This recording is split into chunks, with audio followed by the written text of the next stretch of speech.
T twenty বিশ্বকাপে অপ্রতিরোধ্য ভারত। ৩টি match খেলে প্রত্যেকটিতে জয় পেয়েছেন ম্যান ইন ব্লু। আয়ারল্যান্ড, পাকিস্তানের পর এবার আয়োজক দেশ মার্কিন যুক্তরাষ্ট্রকেও হারিয়ে দিলেন রোহিত শর্মারা। সেই সঙ্গে সুপার এইটেও নিজের জায়গা করে নিলেন ভারতীয় দল। চলতি বিশ্বকাপে পেসারদের স্বর্গরাজ্য হয়ে উঠেছে নিউ ইয়র্কের নাসো স্টেডিয়াম। বুধবার সেখানে নজর কাড়লেন অর্শদীপ সিং। ৪ ওভারে মাত্র ৯ রান দিলেন তরুণ পেসার, সেই সঙ্গে তুলে নিলেন ৪টি উইকেট। এদিন কোনো উইকেট না পেলেও কৃপণ বোলিং করেন জাসপ্রীত বুমরাহ, মোহাম্মদ সিরাজরা। তবে ভারতীয় সমর্থকদের চিন্তার কারণ হতে পারে ওপেনারদের ফর্ম। পাকিস্তানের ম্যাচের মতো এদিনও জ্বলে উঠতে পারলেন না রোহিত, বিরাট। এদিন টসে জিতে ফিল্ডিং করার সিদ্ধান্ত নেন রোহিত। প্রথম থেকেই মার্কিন ব্যাটিং লাইন আপকে একেবারে ধরাশায়ী করে ফেললেন দলের ৪ পেসার।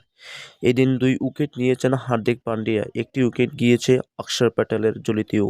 তবে ভারতীয় বোলারদের বিরুদ্ধে মাঝে মাঝে বড় শট খেলতে দেখা গিয়েছে আমেরিকার ব্যাটারদের, কিন্তু সেভাবে ক্রিজে টিকে থাকতে পারেননি তারা। নির্ধারিত ২০ ওভারের শেষে ১১০ রান তোলে আমেরিকা। তবে নাসাউর কঠিন পিচে এই রান নিয়েও দুর্দান্ত লড়াই করে প্রথমবার বিশ্বকাপে খেলতে নামা দেশ। পাকিস্তান আয়ারল্যান্ডকে হারিয়ে আসা আমেরিকার বিরুদ্ধে প্রথম ব্যর্থ হয় ভারতের টপ অর্ডার। মাত্র ৪৪ রান ৩ উইকেট খুইয়ে ধুঁকতে শুরু করে ম্যান ইন ব্লুর ব্যাটিং। সেখান থেকে ভারতকে ম্যাচে ফেরায় সূর্যকুমার যাদব।